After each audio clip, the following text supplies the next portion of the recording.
namazning jonliqligini takomillashtiruvchi yushurun ma'nolar. Birinchisi, biz yuqorida tilga ilib o'tgan qalb huzuri. Buning ma'nosi qalbni namozga munosabatsiz narsalardan farq qilish deganlikdir. Buning yo'li g'ayrat va qat'iy niyatga kelishdir. Chunki sen bir ishni muhim deb bilgan bo'lsang, qalbingning o ish uchun hozir bo'lishi sururdir. Undaqda qalbni hozir qilishning chorasi butun g'ayrat va tirishchanlikni faqat namozga qaratishdir. Oxiratga bo'lgan iymonning va dunyoni arzimas ko'rishning kuchlik yoki ojizligiga qarab, g'ayrat va tirishchanlikmi kuchlik yoki ojiz bo'ladi. Qalbingning namozga hozir bo'lmaganligini his qilsang, bilginki, bu iymonning ojizligidan iroq. U holda iymonni kuchlantirish uchun tirishqin. Ikkinchisi, namozni har kalimani tushunib turib o'qish. Bu qalb huzurining orqasidan keladi. Chunki ba'zida qalb ig'izdan chiqqan narsaning ma'nosini tushunmasdan lavz bilan hozir bo'ladi. U holda zehnni namozdan burg'uchi tuyg'ulardan tozalab, bu tuyg'ularning sabablarini kesib tashlab, aytilgan so'zning ma'nosini bilishga tirishish kerak. Chunki namozdan burg'uchi tuyg'ularning sabablari kesilmaguncha inson zehni uni tashlamaydi. Zehnni burg'uchi sabablar ba'zida oshkora bo'ladi. U bo'lsa-mu ko'z va quloqni o'ziga tortquchi narsalardir. Ba'zida yushurunmi bo'ladi, yushurun bo'lgani nihoyat qattiqdir. Masalan, zehni dunyo vodilarida kezguchi bir kishi tuyg'ularni bir nuqtaga markazlashtira olmaydi va ko'zni etib olish uningga hech foyda bermaydi. Chunki qalbga tushgan narsalar uni mashg'ul qilishga yetarlidir. Agar zehnni burg'uchi narsalar oshkor narsalar bo'lsa, uni hal qilishning chorasi quloq va ko'zni jalb qilgan narsani yo'qotishdir. Ya'ni qiblaga yuzlanish, sajdagahga qarash, namoz o'qiganda naqshlik o'rinlardan saqlanish va zehnni buraydigan narsalarni neri qilish. Buning dalili Payg'ambar sallallohu alayhi va sallam yo'lliq bir qaratonda namoz o'qib, namozida u kiyimning yo'llariga qarab qoldi. Namozni o'qib bo'lganda bu tonni Abi Jahmiga olib berib, o'rniga uning anbijanja sidam tonidan birini akilib beringlar. Bu yo'lliqdan baya namozda diqqatimni chechivatdi degan edi. Zehnni burg'uchi yushurun narsalardan qutulishning yo'li. Zehnni namozda o'qigan oyat va zikrlar majburiy markazlashtirish. Zehnni shular bilan mashg'ul qilib, boshqa xiyoldan cheklash. Namozni boshlashdan burun zehnni mashg'ul qiluvchi ishlarni ado qilib tugutish va qalbini farq qilishga tirishchanlik ko'rsatish orqali tayyorlik qilish, shundaqla oxiratni, Allohning huzurida turish tuyg'usini va sakrat qo'rqinchini qayta eslashdir. Agar tuyg'ular buning bilan bisiqmasa, bilginki, u muhim va o'zi ishtiyoq qilgan narsalarni o'ylagan bo'ladi. Kishi shu ishtiyoq qilgan narsalarni tashlashi va munosabatlarni uzishi kerak.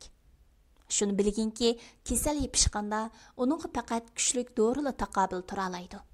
Kasal kuchaysa, namozxon bilan qiyirishga boshlaydi.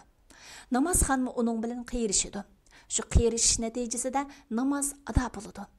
Bu xuddi fikrini saqlashtirish uchun bir daraxtning ostida o'ltirgan kishiga o'xshaydi. Kishi shu niyatda daraxt ostida o'ltirganda qushqashlarning cho'ng'ildashlari uning diqqatini chachidi. U qo'liga bir tal chiviq ilib qushqashlarni uchirib etadi. Uning fikri endi muqimlashib, zehnini to'liq yiqqan chog'da qushqashlar yana kelib sayrishib, uning zehnini yana mashg'ul qiladi. Shuning bilan uningga bu ovozlar uzilmaydi. Agar varon-churongdan bir xil qutulmoqchi bo'lsang, daraxtni kesib tashla deyiladi. Demak, shahvat daraxtimi ayni mushundaq bo'lib, egiz o'sib, shaxshumbular rosa bek paraqsallashganda, xuddi qushqashlar daraxtlarga, chivillar nijosatga ulashganidek, fikrlarmi shahvat daraxiga kelib qo'nadi. Ya'ni insonning o'y xiyolini chulg'ib oladi. Chiqib ketmaydigan bir narsadan qutulish uchun qimmatli umri o'tib ketadi. Bu fikrlarni jalb qiluvchi shahvatning sababi dunyoni yaxshi ko'rishdir. Amr ibn Abduqaysga Alloh uning rahmat qilsin so'rashdilar. Namoz ustida sening xiyolingni bir dunyo ishi chirmib olamdi? U taraf-tarafdan kelgan nayzlarning menga tiqilishi men uchun namozda dunyo ishlaridan bir ishni xiyol qilishdan suyimlikroqdir deb javob berdi. Bilginki, dunyo sevgisini qalbdan tusish tas, butunlay yo'lib tashlash basi mushkuldir. Shunga mumkin qadarni yo'qotishga tirishish kerak. Utuq va yordam Allohdandir. Üçüncüsü Allah Taala'nı ulug'lash va aymanish. Bu Allah Taala'nın ulug'luq va buyukligini bilish hamda o'zining xarizabon va Allohning buyrug'iga hozir bir qul ekanligini bilish orqali paydo bo'ladi. Bu ikki bilishdan itoat va hurmat xushu kelib chiqadi.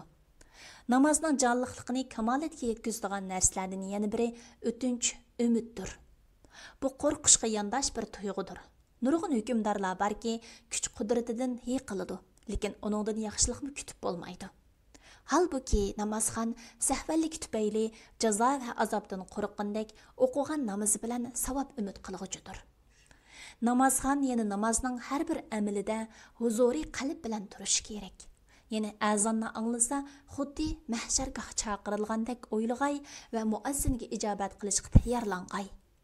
Nidaga nim deb javob berilganligiga va qaysi badan bilan hozir bo'ladiganligiga qarag'ay. Avritini yapsa, maqsadning tashqi badanning aybini maxluqotdan yepish ekanligini bilgay va Allohdan boshqa hech kim bilmaydigan yushurun ichki ayblarini asligay. O ayblarni Alloh taoladan boshqa yapquchi yo'qdir. Pushaymon, hayo va Alloh taoladan qo'rqish o ayblarni yo'q chiqaradi. Kishi qiblaga yuzlanganda yuzini boshqa taraflardan Allohning uyi tarafga burgan bo'ladi. Qalbini Alloh taolaga burash buningdan muhimdir. Xuddi Baytulloh tarafga yuzini boshqa taraflardan qaytirish bilan yuzlanilgandek, qalbmi boshqa har qanday tomondan qaytirish bilan Alloh taolaga yuzlanadi. Ey namozxon, takbir aytqaningda qalbing tilingni yolg'onchi qilmasin.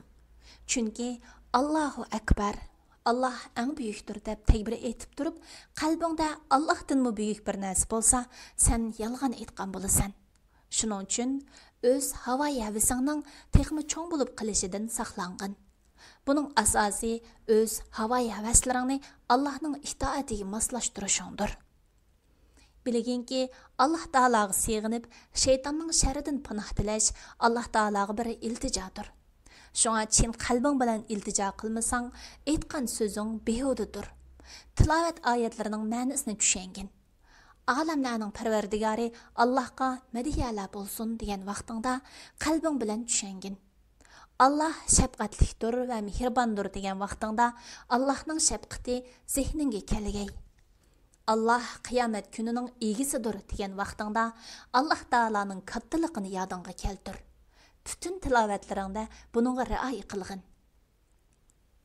Rivoyat qilindiki, Zurara ibn Abi Awfa radhiyallohu anhu namozda sur chilingan vaqt u kun qiyin kundir degan oyatni o'qib o'tib, oyatning ta'siridan yerga yiqilib tushib jon bergan. Bunun sebebi şübhesizki onun aşo sur çilingandaki holatni ko'z oldiga keltirib, qattiq sur besib ketganligidandir. Ruku asnosida kamtarin bo'l. Sajda asnosida naqadar tuvan va ojizligini his qilgin. Chunki sen nafsni o'z o'rniga qo'yding va o'zing yaratilgan tuproqqa sajda qilish bilan soyini asliga qaytirding. Zikrlarning ma'nosini zavq bilan tushan. Bilginki namozni ushbu yushurun shartlar bilan ado qilish qalbni kirdashqanlardan paklashning, ma'budning haqiqiy buyukligi namoyon bo'lg'usi nurlarga erishishning va ol zotning sirlaridan vaqif bo'lishning boisidir. Bularni faqat ilm egilril tushunalaydi. Ammo namozni faqat shaklan ado qilib, chin ma'nosiga be'tibor bo'lgan kishi ushbu sirlarga yetolmaydi, hatto ilohiy sirlarning mavjudligini tubdan inkor qiladi. Muxtasar Minhajul Qasidin İmam İbn Qudama al-Maqdisi Pilalg'uchi Doktor Abdulaziz Rahmatullah Tarjim qilg'uchi Abdullah Abdulmajid Nashr qilg'uchi Sajiya Islom Tadqiqot Markazi Muharriri Doktor Abdulaziz Rahmatullah A9 Korrektor Abduvali Ablis Muhammad Barat Layyaligüchi A. Aqhun 2024 yılı 1. nashri 1. qatim basilishi İstanbul Nashr huquqi Sajiya Islom Tadqiqot Markaziga tava. Har qanday o'rin yoki shaxsning xohlagancha ko'paytib tarqitishiga ruxsat qilinmaydi.